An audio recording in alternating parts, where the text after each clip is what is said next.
Namo tassa bhagavato arahato samma sambuddhassa. Namo tassa bhagavato arahato samma sambuddhassa. Namo tassa bhagavato arahato samma sambuddhassa. This is what should be done by one who is skilled in goodness and who knows the path of peace.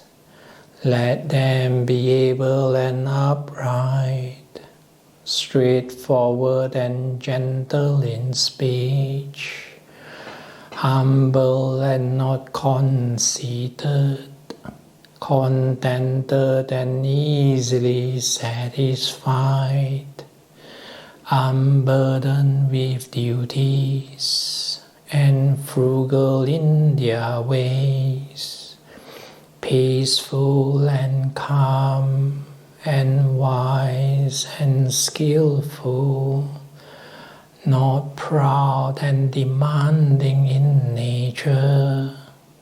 Let them not do the slightest thing that the wise would later reprove, wishing in gladness and in safety. May all beings be happy, whatever living beings there may be, whether they are weak or strong, or meeting none, the great and the mighty, medium, short or small, the seen and the unseen, those living near and far away, those born and to be born, may all beings be happy. Let none deceive another or despise any being in any states. Let none through anger or ill will wish harm upon another, even as a mother protects with her life her child, her only child, so with a boundless heart should one cherish all living beings, radiating kindness over the entire world, spreading upwards to the skies and downwards to the depths, outwards and unbounded, free from hatred and ill will, whether standing or walking, seated or lying down, free from drowsiness. One should sustain this recollection. This is said to be the sublime abiding. By not holding to fixed views, the pure-hearted one, having clarity of vision, being free from all sense desires, is not born again into this world. Sadhu, sadhu, sadhu. I noticed that your Metta Sutta is still, it's not by not holding to false views. Fixed views, I think the translation you have should be false views. Because if you, by not holding to fixed views, which means you're always changing your view, is just create more chaos. Thank you very much. So it should be false view. My one is false views here, if you all can see clearly. I don't know if you can see. Yes, thank you. So, because I still remember when Ajahn Brahm said that when he chanted, the translation is fixed view, he said that is very confusing, which means anicca, you're always changing. And then the Eightfold Path is the first one is saying that there's no one there. Then sometimes you say, oh yeah, maybe there's someone there, maybe there's no one there. Now I'm just joking around anyway. Good to have laughter to begin with. Oh yes, yes. It always makes things lighthearted. I always found it's like the seriousness is always come from a self, you know. Because you have these fixed stuff, you're holding on it, that's why things become serious. And that's why it's very interesting. When you talk about this seriousness, also I found out, don't have conversation or in the meeting, don't discuss a topic more than 10 minutes. If you discuss more than 10 minutes with another person on a certain topic, it usually becomes a quarrel. Another person just wants his idea to be heard, and you want your idea to be correct also. And it's just a chaos. And that's why I always say, more than 10 minutes, I'll say, I'll think about it. Tomorrow I'll come back to you.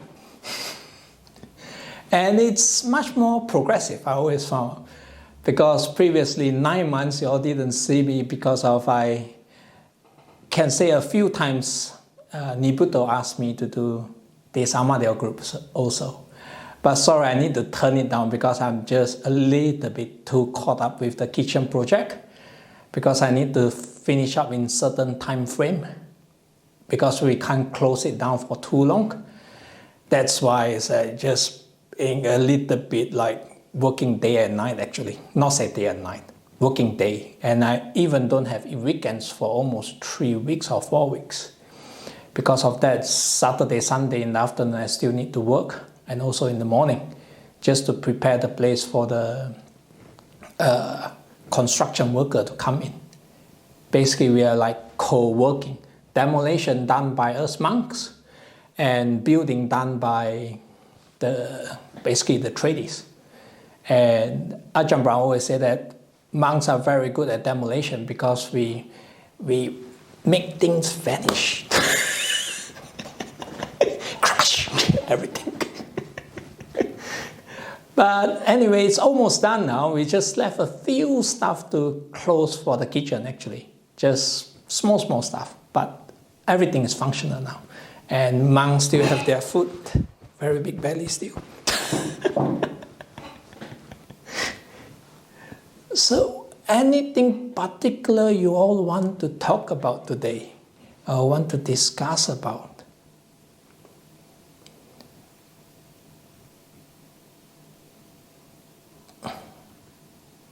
Oh, please feel free to offer a topic if anyone has one. Yeah, because actually I didn't prepare any.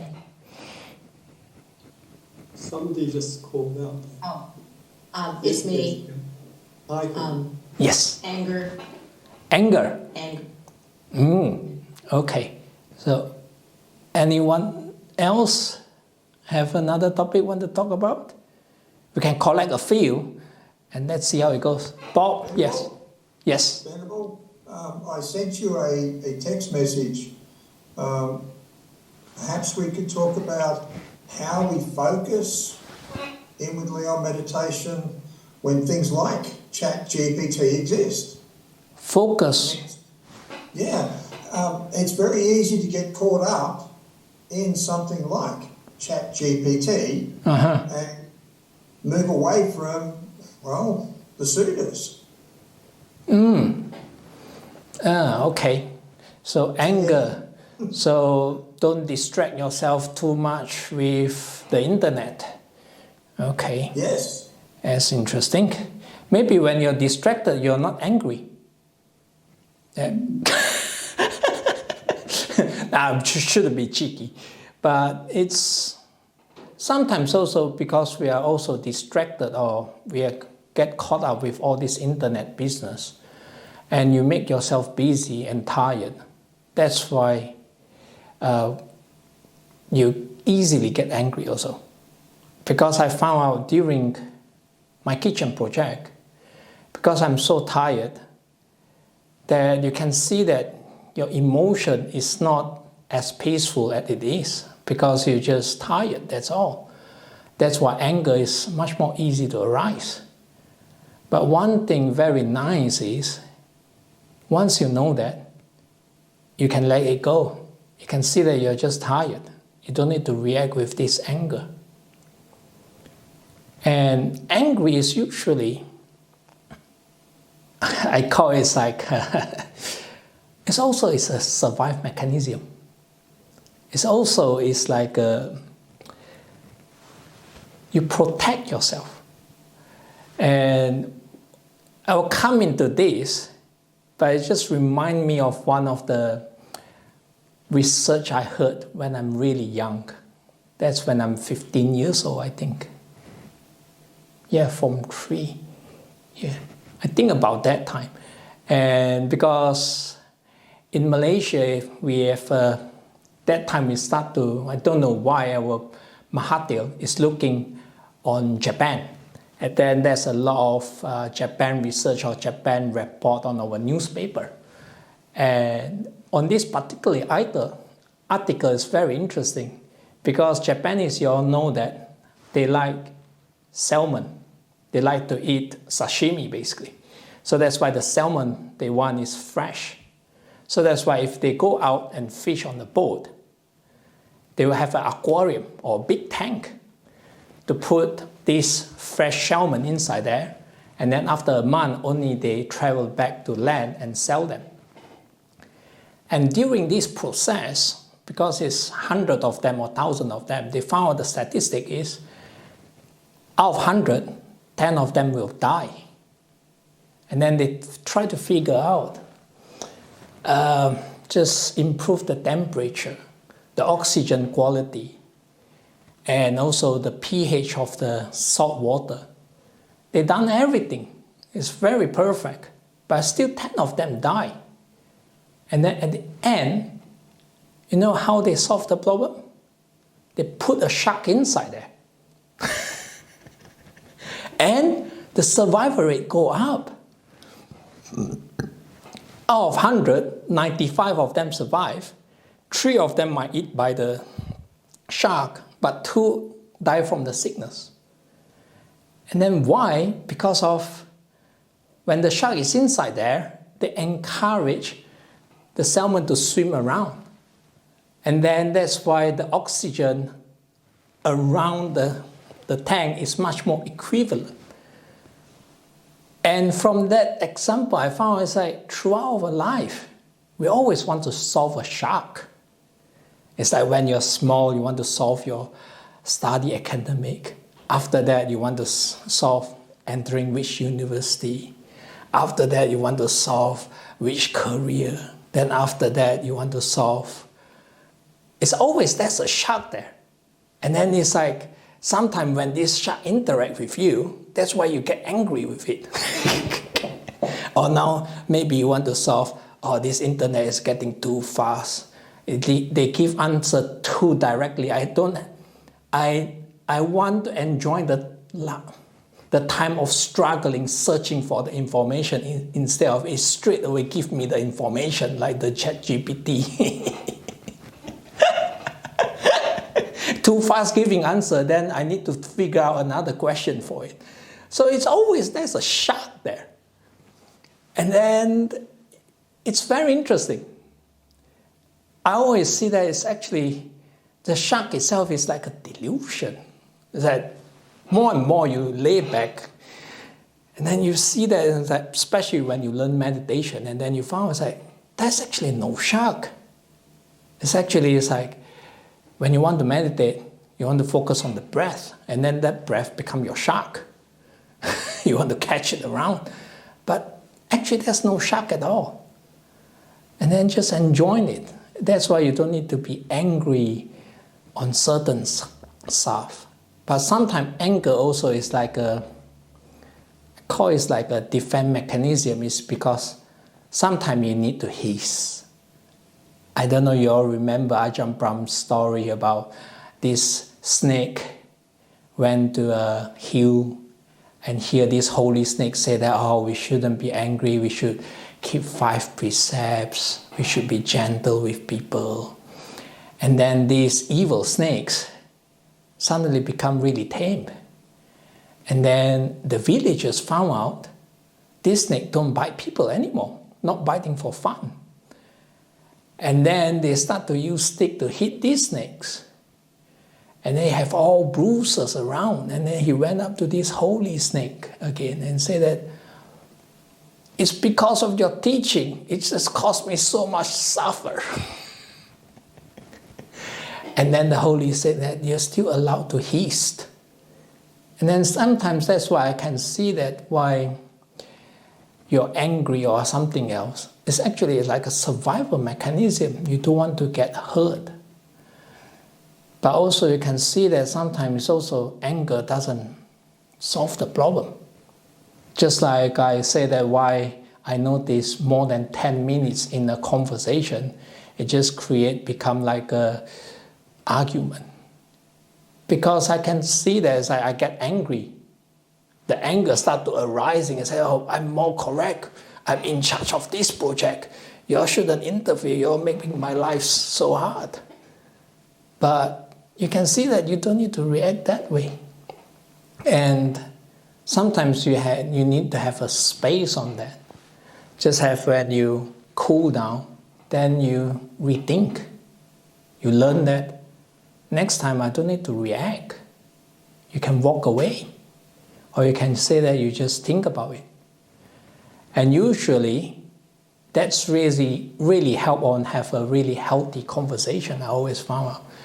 Because once you think about it, then the next day, I say to my fellow friends or fellow colleagues and say that, oh yeah, we'll do your way. And then they got the shock. I said, why do you change your mind? I said, oh yeah, you need to wait for a little bit time for the brainwash to work.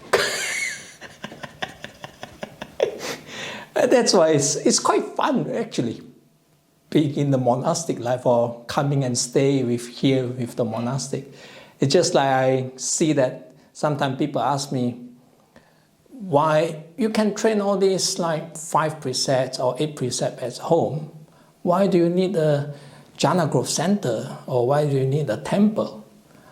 And then I just see it as just like the salmon. You're always in the salt water. And you know salt water is always more sticky if you go and swim at the beach. But if you swim at the lake, you feel very fresh, not so sticky. And especially if it's a hot day, it refresh you. And then the monastery or jhana grove or temple is something like a fresh water. So salmon, they swim to the fresh water, if I understand correctly, their habitat. They will swim to the fresh water to lay their next batch of generation. So that's why you come to fresh water to enjoy the fresh water. And then once you understand much more of the fresh water, then you can react differently towards the anger. You found more productive. And then this brain just needs some brainwashing. It's just like the AI out there. It needs more information or different information to give you different answer. And then once your brain, or not your brain, but once you observe, that's another way to interact with this anger, and then it's more helpful. You definitely will learn from it. You definitely will pick it up. It's just no choice, because all of our mind, I do believe that we are in tune into happiness. We are searching for happiness. And then that's why we are here.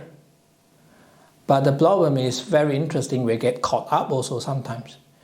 Because We're always searching for happiness. We got it. Then we throw it away. We go to another place. another retreat. Another meeting to meditate.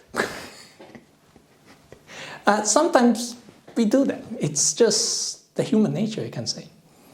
But you can see that happiness is always here. And there's always a choice to let go of the anger. And if you're angry about husband or wife, they're your shark to keep you alive, basically. So you don't fall in sick. You have enough oxygen. View it as a positive side. And then it just, basically, you're much more happy. And then you don't need to be so fearful of it also. Because a shark is also cuddly. They are not that bad. But you know that why they keep on need to swim? Because it's very interesting. Shark cannot stop. It's not like other fish. Shark need keep on swimming to get oxygen to their lungs. So that's why when you see that somebody get angry or somebody trigger you, it's just like, oh, that's their nature. And then it's not, you don't take it too personal anymore. Once you don't take it too personal, usually you let go of the problem. But if you see that if people comment something which is causing trouble for them, definitely we try to change as much as possible to live harmony with each other. But sometimes it's just like people try just to trigger you, I found out. Because sometimes it's really interesting. I'll give you an example. This happened personal to me. Because as a work monk, previously I worked as a work monk. And then it's like almost 2 or 3 years we'll change once. And then you have another person become a work monk. Now I'm not a work monk anymore anyway. But I share with the new work monk, I say that sometimes it's very challenging for other monks to see a work monk is happy. That's why they try to trigger you. But it's unintentional. I don't see they intentionally triggering you. It's very interesting because I think as human, once we see another person which is better, and then because you yourself, you're not enlightened yet, it challenges you, and then it just subconsciously, you try to challenge them back, and then say, oh, they are not as good as I think, I can stay here also. It's like a safe mechanism I always found out. It's very interesting for me throughout my life. You can say, not even monastic, in lay life also the same. I found out it's like, when you in a class, why you don't associate with, because we still have ranking in class last time, you don't associate so well with the first person, with the top class person, because of you feel challenged. You always associate better with the kids which is, not say lower than you, but just in between or lower. And you are not so easily to talk with these smart people. Because of this, internally, it's just challenge. You just want to be accepted within the class. And you subconsciously do that. It's not like your hatred towards them. It's just very interesting. That's why I say, it's like when I'm on that position, when people do that to me, I said, it's not they try to really make you angry. It's just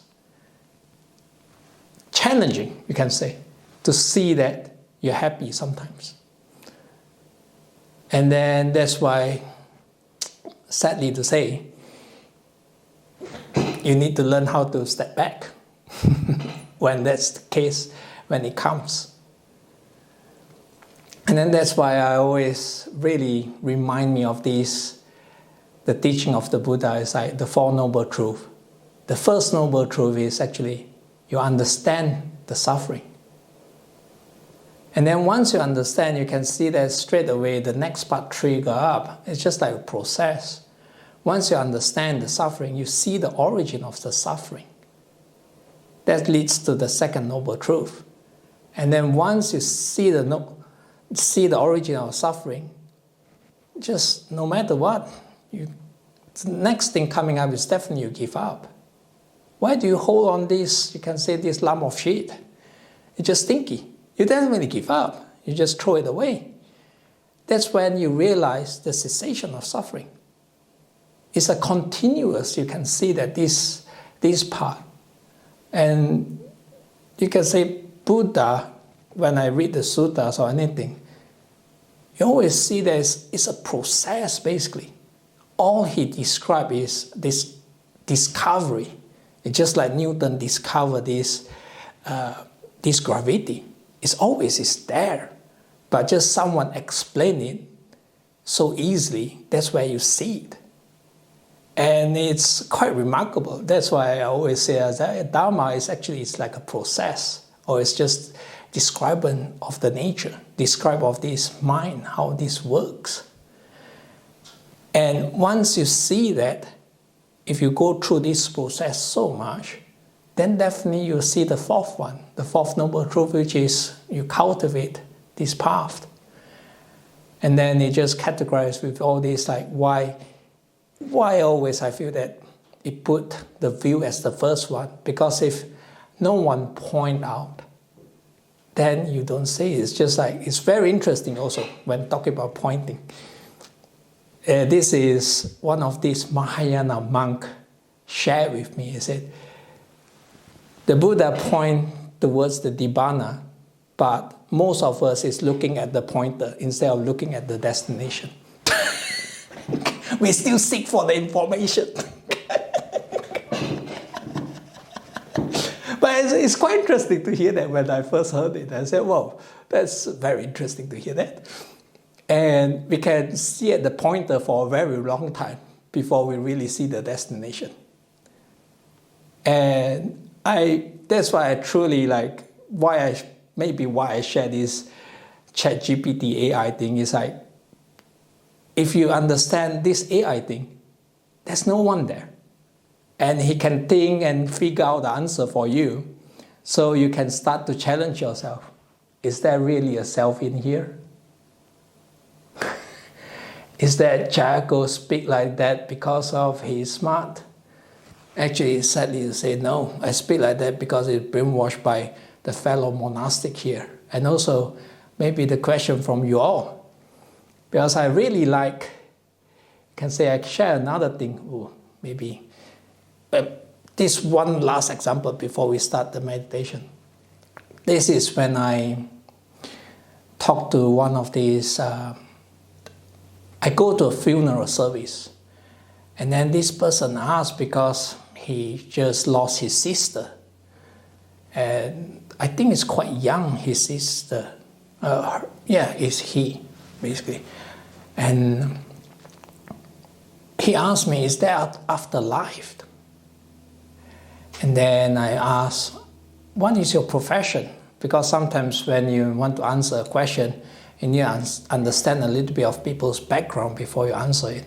And he said that he's trained like a scientist and he worked as a dentist. But it's much more professional than the dentist. I don't know what term. He gave me another term, but I can't remember it. And I said, that's opportunity. Since I'm also trained like scientist, he also trained like scientist, I said that if you want to understand, is there afterlife or not, then you need to see how Nibbana is reached. And I just described briefly to him about these 5 kids playing the wishing game. The last one so contented that he don't have any more wishes. If you don't have that state of mind, definitely you will come back. And he couldn't get it. Then I give another example. I said in Buddhist, there's another thing called stream of consciousness. It's like when I talk, you hear my voice. The hearing consciousness pick it up. Then after that, this mind consciousness start to interpret this hearing consciousness. And then this mind consciousness starts to interact. Maybe you speak, maybe you do something. So because of this consciousness pass through so fast, you feel there's a self there. And he gave me this very brilliant simile. He's just say that it's just like a words and sentence. Each word have different meaning, but in a sentence, you understand them. It's just like us. We understand a sentence because we feel there's a self here, because you always see this constant sentence. Then you misinterpret, become like have a meaning. I'm here. But no, you're just wording different words. Because of these different consciousnesses that flow so fast, you feel there's a self. That's why meditation is important, because you cool down yourself, stillness, and then you see this process, and finally you can say that, I see you the bricklayer, just like the Buddha say that, I see you the house builder, that there's no more self. So it's just personal realizing it. That's why it's like I really happy that people ask me questions, or people try to sometimes put me on the spot. I just remember why I remember Gita, because when I'm Anagarika actually, Gita brought us to his property at Albany. And I confess, on that time, I even don't know what is Four Noble Truths. People ask me, I can't answer it. And then they give me a really wake-up call. I said, I better study my suttas. As want to become a monk, better understand some. That's where I started, you can say, grabbing up books, understand them. And then each year, actually, I still do that. On my starting of my Vasa, I will read this Dhammacakkappawala Sutta. And then it always gives me some new insight on it. So I really encourage you all, don't need to know all the suttas, but pick up one. And I really recommend the Dhammacakkappawala Sutta. And then it's just, you went through it each year. Just like my year end, I always go on a retreat to refresh my mind. And then each year, just when you have a fresh mind, just read that sutta. It will bring you different insight, even though it's the same passage, I promise that. Because all of us always, our mind is getting more and more settled down. And also we experience different stuff. And thanks Gita. Thank you. So I think we better start to 30 minutes of meditation before we proceed on. If not, I can keep on talking and there's no stillness at all. Bad. I will get complaint from Ajahn Brahm. Ajahn Brahm say, oh yeah, no breakfast for you tomorrow morning. Nah, he don't do that actually. Okay, so first of all, sit comfortably, and you all can lay down also if you all want.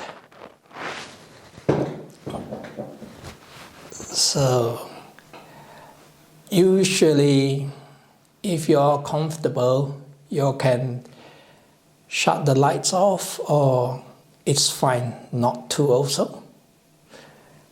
And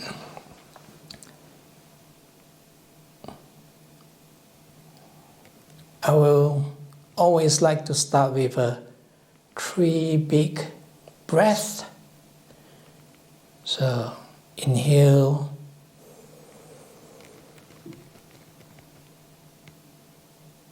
exhale,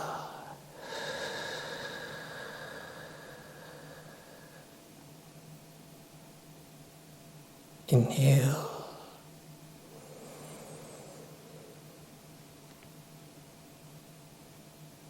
exhale,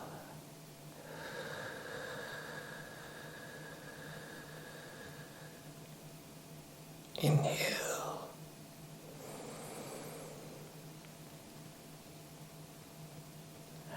exhale,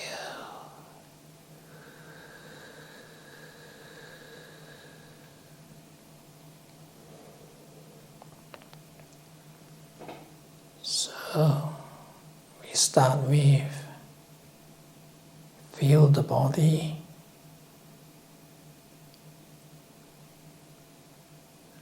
Now is the time.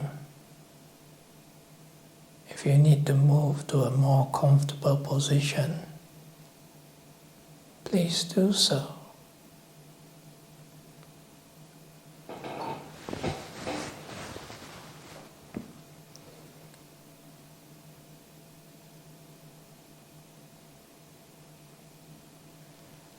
Try to relax, or even better, don't try, just imagine. Imagine that you're surrounded by this bubble, this soft bubble around you. Shield you away from all this busyness.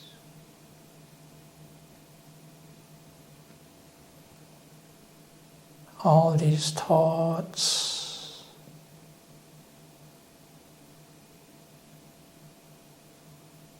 Even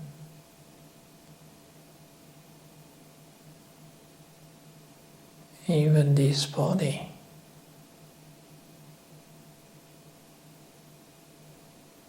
Just imagine that your body is just so soft, so relaxed, just like the marshmallow, soft and sweet, gentle and fluffy.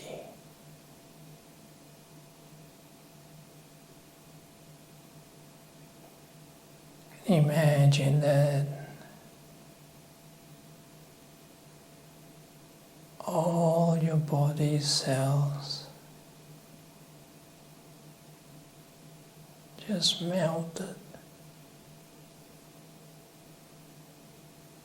with this marshmallow.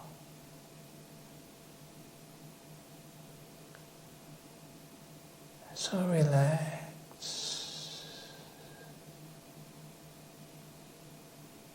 You can feel your shoulder just slant down.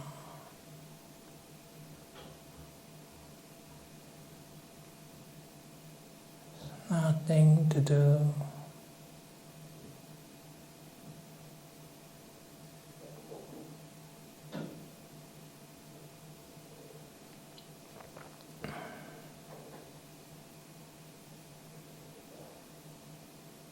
And feel that the leg is just so relaxed.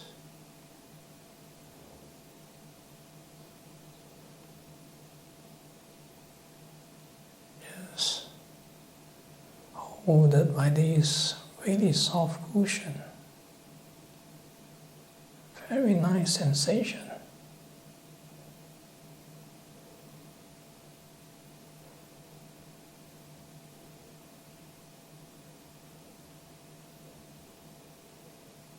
And you have so much gratitude towards this chair which hold you.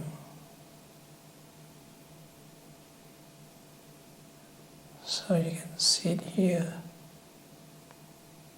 and meditate.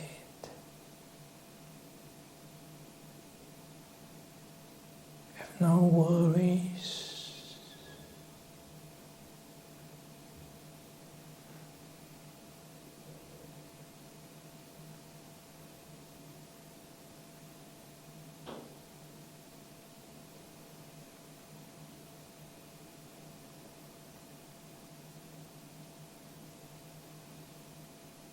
And feel that your endowment just rise and fall, just like the wave of sea.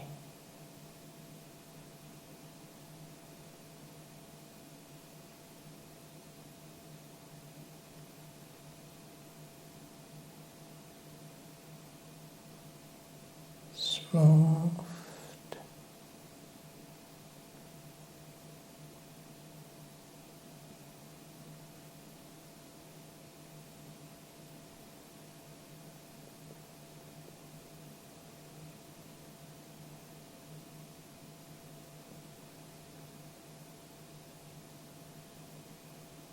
Relax.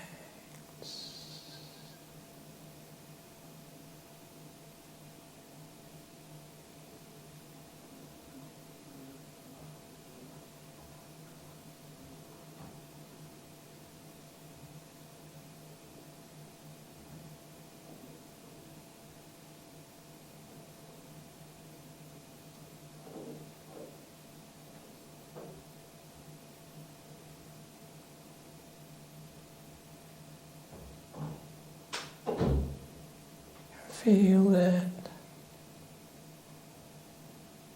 body starts to have this tingling sensation.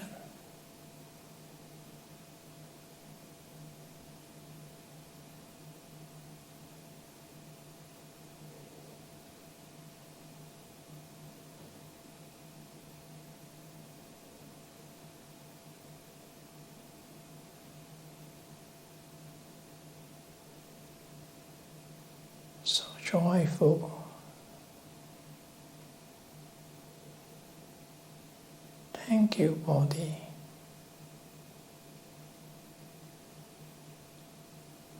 for being here.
Just imagine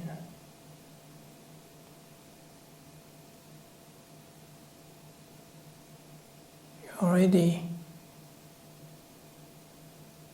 finished, already just like the Buddha. Everything is done. Relax. Underneath this tree, no more goal,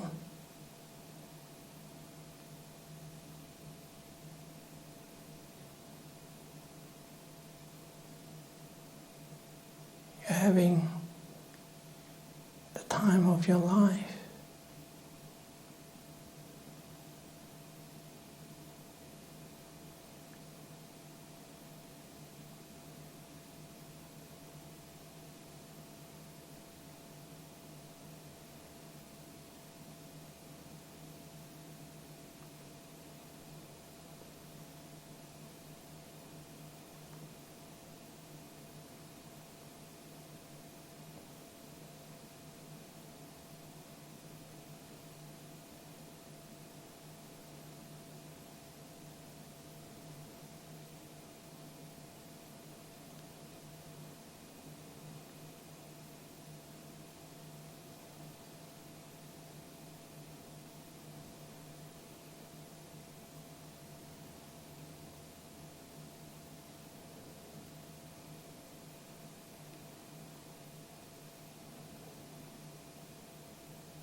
feel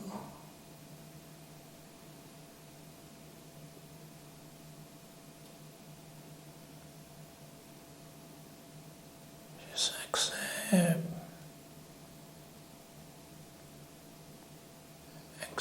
whichever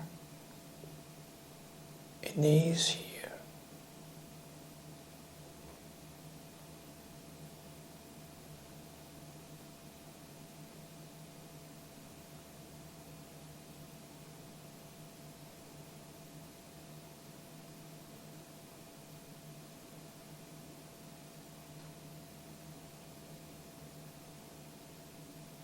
It's all right, mind.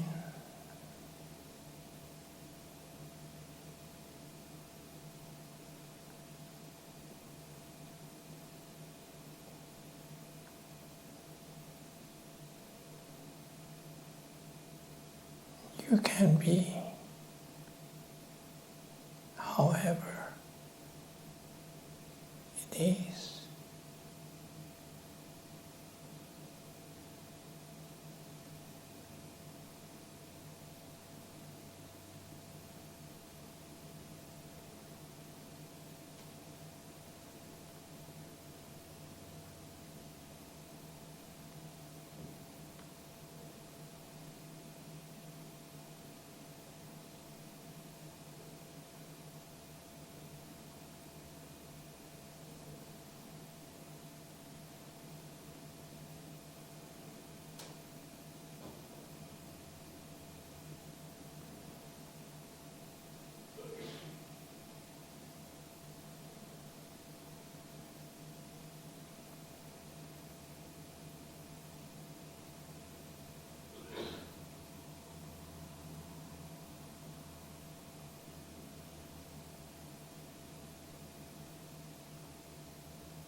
Relax.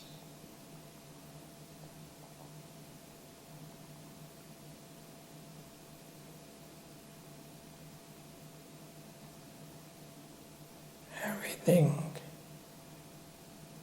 is out of control. Don't worry.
relax.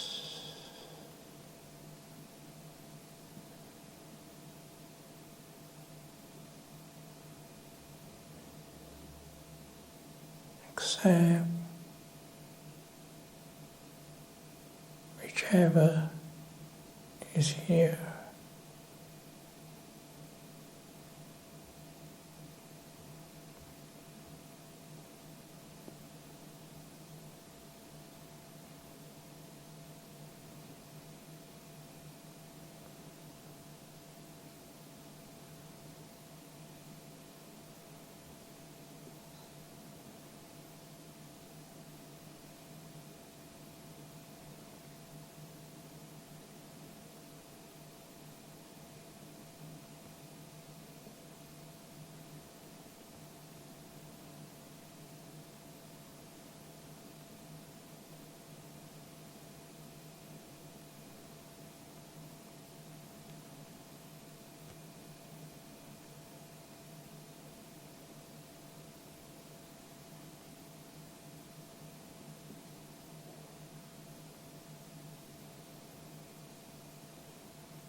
Whatever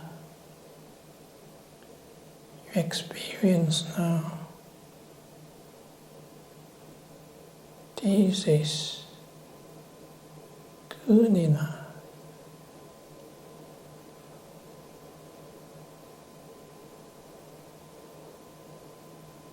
This is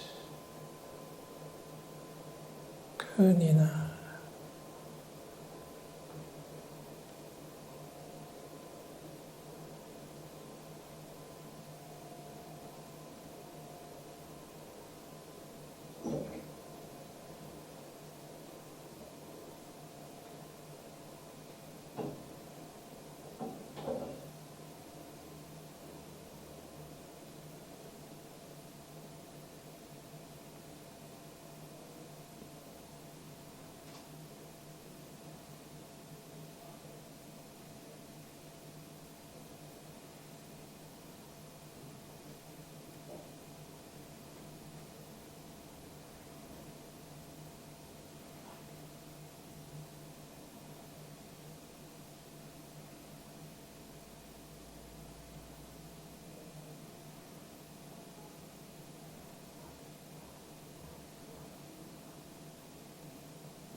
before we end this meditation, how do you feel right now?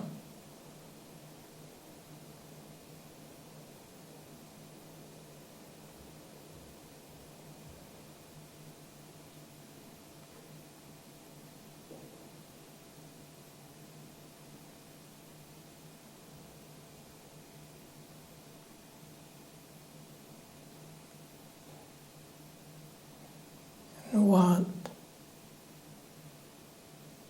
bring you in this state of mind?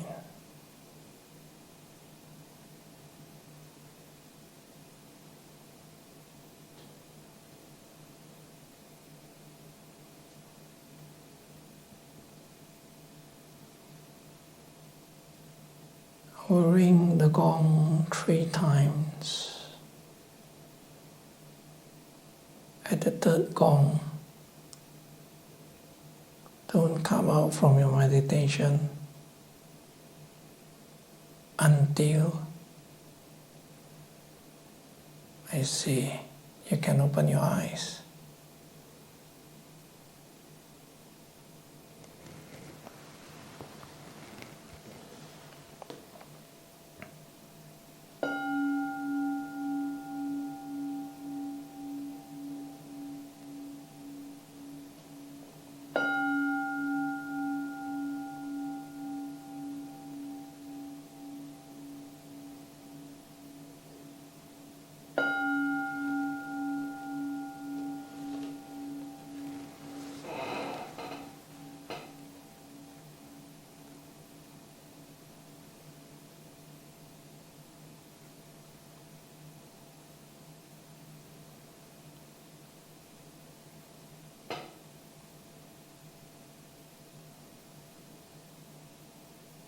Now you can come out from your meditation.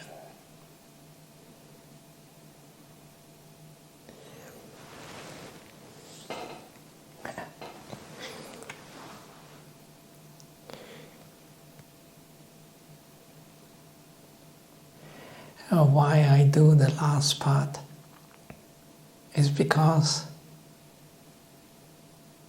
when I'm a young monk or a young meditator that time, I always found out after the gong, all my pain, all my thinking might vanish. And I always thought that why can't my meditation always be like that?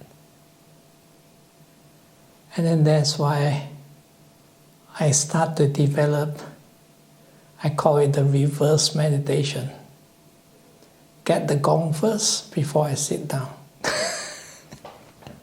I gong it first, then only I sit down, and then I found it's really, when it's finished, you trick your mind. They have nothing to do anymore. And then it's so relaxed, it's so peaceful, it's so nice. And if you understand the Buddhist, Nibbana is nothing there. They realize nothing and nothing to achieve. And then why do we start with this really weird thing that we want to make our breath peaceful? It's just so contradicting, I always found out. And especially when I started to learn meditation from other tradition. Shouldn't say tradition, but just other methods that people understand. Just like I went to Cambodian style before also. It's like you need to sit 1 hour, walk on 1 hour, and also focus on the pain. I always have this feeling, why people focus on the pain? Buddha already said that 7 years he do that and got nowhere. And people still do that. Sometimes I wonder when I'm in lay life. And you can see that why people do that because of just the familiarity of it. Just like we need to solve something. And the familiarity of understand something also. And that just keep you pushing to understand this pain, how do I get out? Or understand this peace, how do I get my breath smoother? Or just like, it's just another shock to solve, I call it. And you can see that it's counterproductive. You're not going to get peaceful that way. Just accept whichever is here, relax. And then you see that things vanishes slowly, slowly. And you can see that why Buddha praised Khanti. It's just like patience. It's the best quality. You can understand that. And then once you experience it, once you experience this a few times, then your mind turns towards this way. That's why it's very fun to, if you can have your own meditation session, ring the gong first before you sit down. And it's quite fun.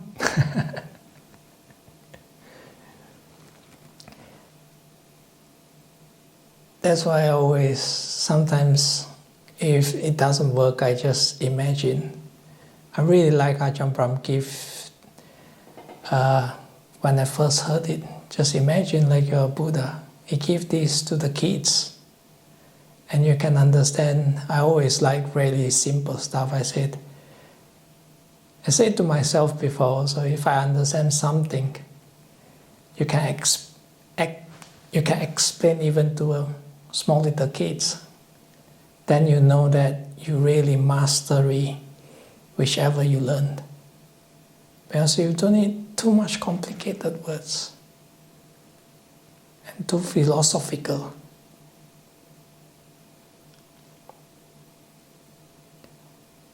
And then you can see that if you understand the goal, there's nothing there. And then you understand how you start to do your meditation. Just throw all the goals in the bin. And then if you can't do that, just imagine. I always really like that that exercise or that imaginary, because it's very close to the truth when you imagine things. And then all of us is just like this AI. We have that information already. You just need to cool down and experience it.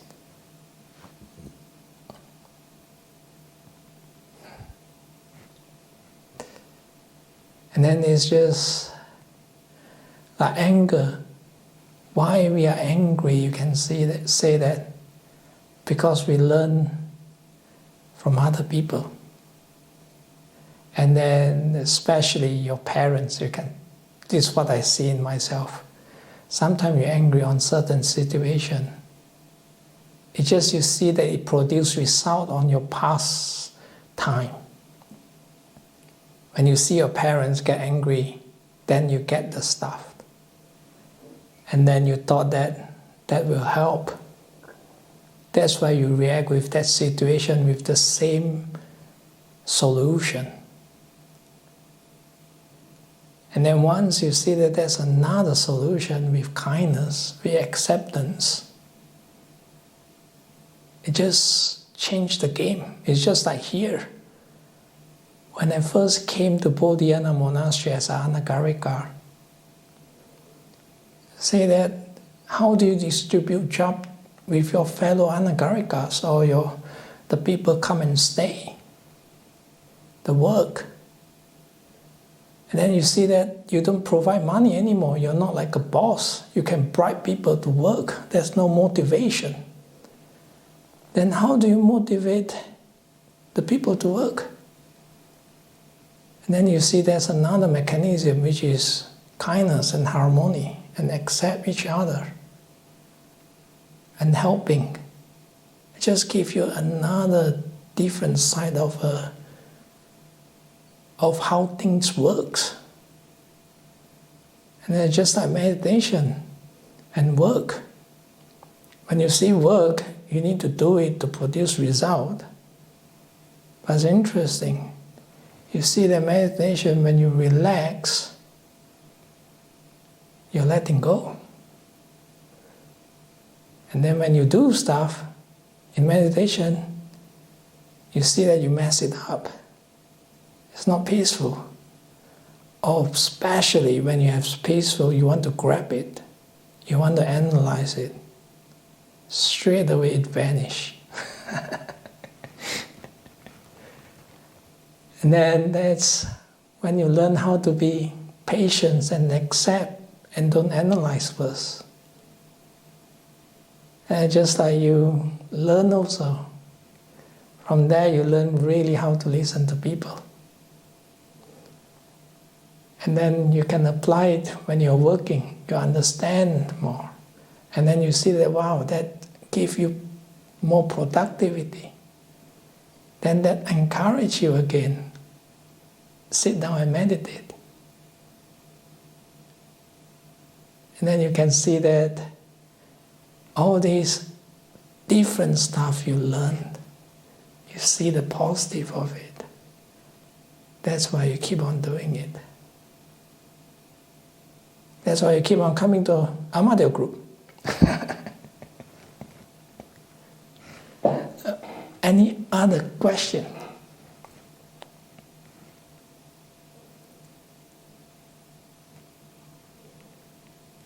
I want to ask a question. Oh, yes. Yes, do you have any advice on how to deal with doubts? Because I doubt myself a lot for every decision. I realized that recently, like for every decision I made, everything I do, every interaction I have with people, I doubt it before I made the decision. I doubt it during when I'm making the decision, and I doubt myself like after I made the decision. And I feel like the doubts is like holding my, I don't know, I feel like it's holding me back somewhere. I don't know. It's like it's driving me crazy. Once I notice it, and then I feel like it's literally driving me crazy. And then is there anything I can do about it? Oh, luckily you don't have doubt to question the question. That's a good thing. That's one thing positive about it now. You already break through, you don't have problem. Because doubt is, sometimes it's just tired also, I found out. That's why you're not processing so well, or maybe didn't sleep well. And might be also, sometimes also eating, and also the season. Just like now it's hay fever season, I can see that my mind is not processing so fast. Not as bright as when I'm on Vasa. And because hay fever, I don't know, you have it before, also you can't sleep well. That's one thing fun about it, you can say. And just follow. Always I say that follow the happiness when you have doubt. Just like Ajahn Brahm described, when you have doubt meditation, how you overcome it is just, he described it like when he go wander on the forest, have a really thick mist, and he just find the river and follow the river to get down from the mist so that he can see the road clearly.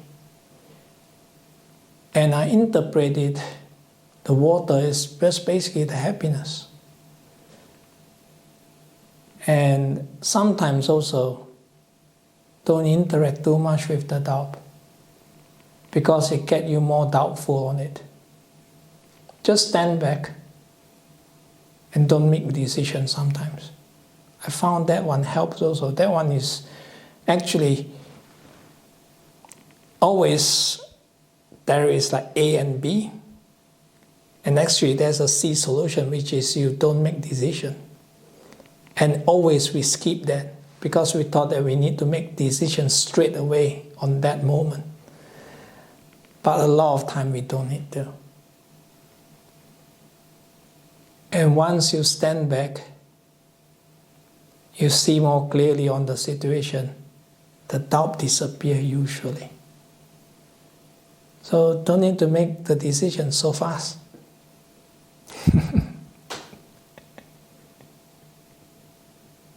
Try it out.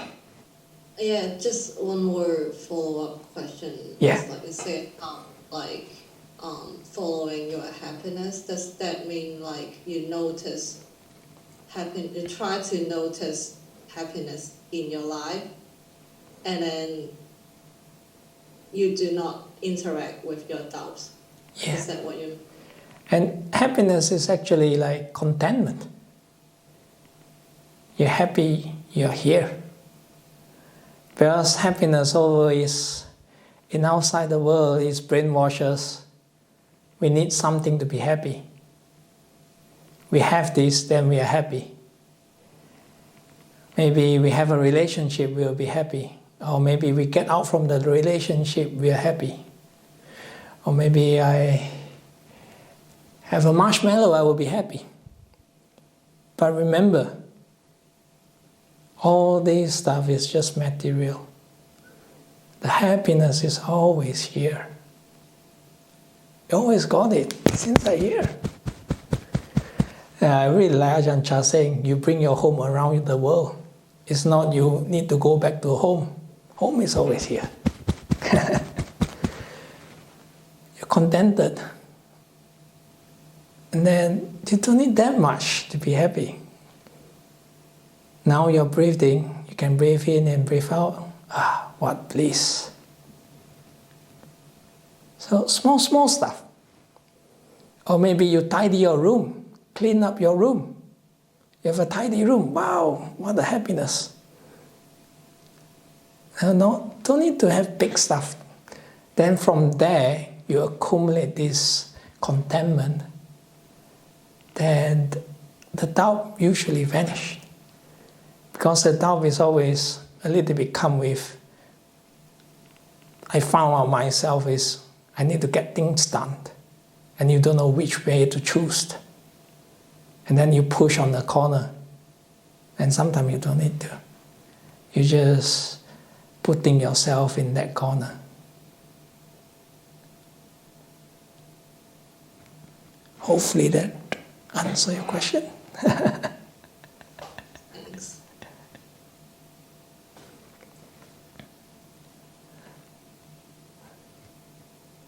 Any more questions?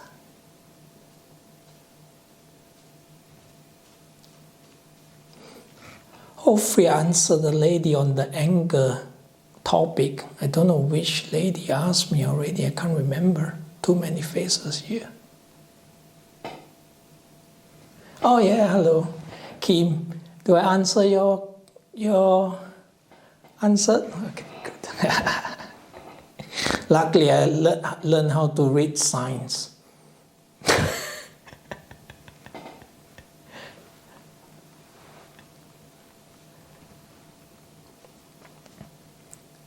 Any more questions? Bob? Yes, Bob. Perhaps in brief, before you close, the hindrances, the things that stop us from deep meditation. Hindrances is you yourself. Yeah. Now the hindrances, you can say that one thing I really like about Ajahn Chah simply is push and pull. You can see that in meditation we always do that.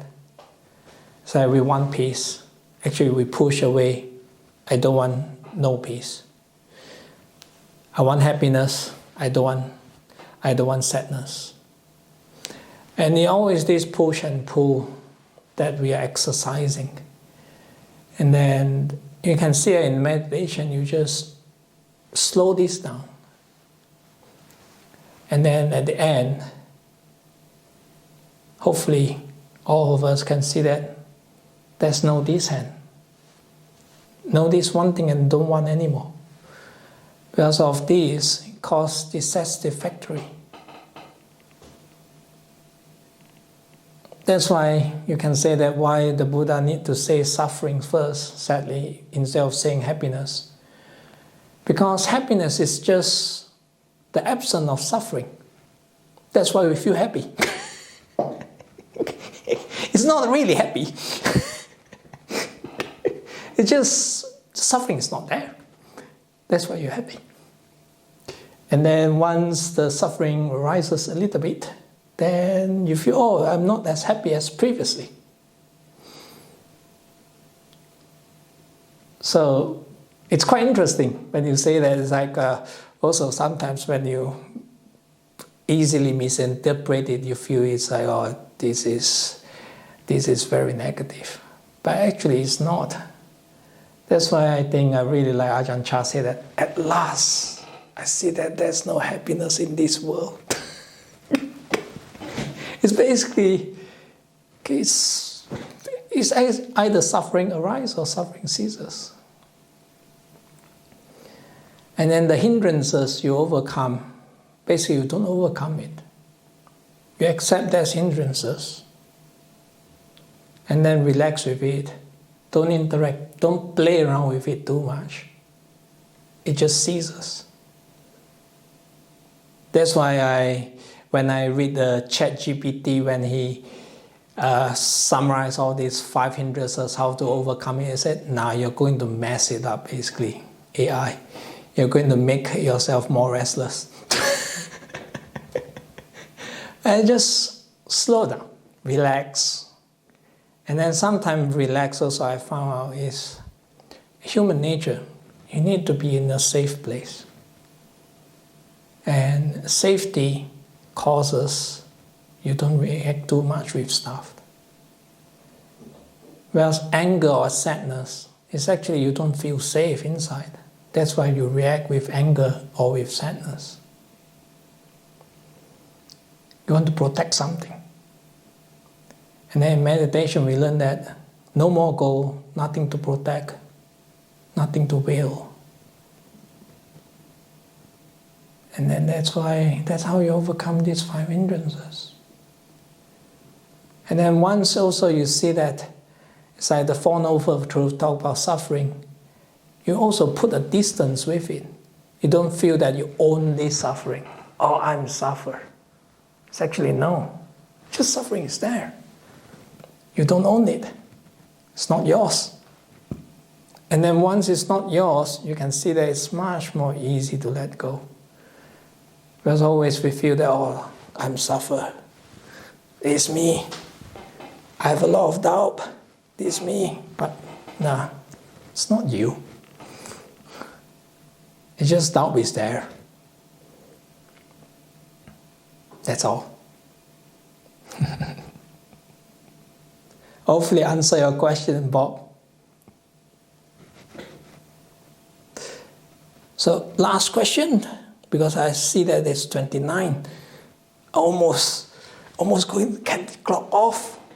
What happiness. Almost done, yes. Yeah. Any last questions? Well, Venerable, would you like to close with a blessing? Oh yes, is it sharing of merit? Usually you do? Yes, that would be lovely. Okay, so let's start with sharing of merits.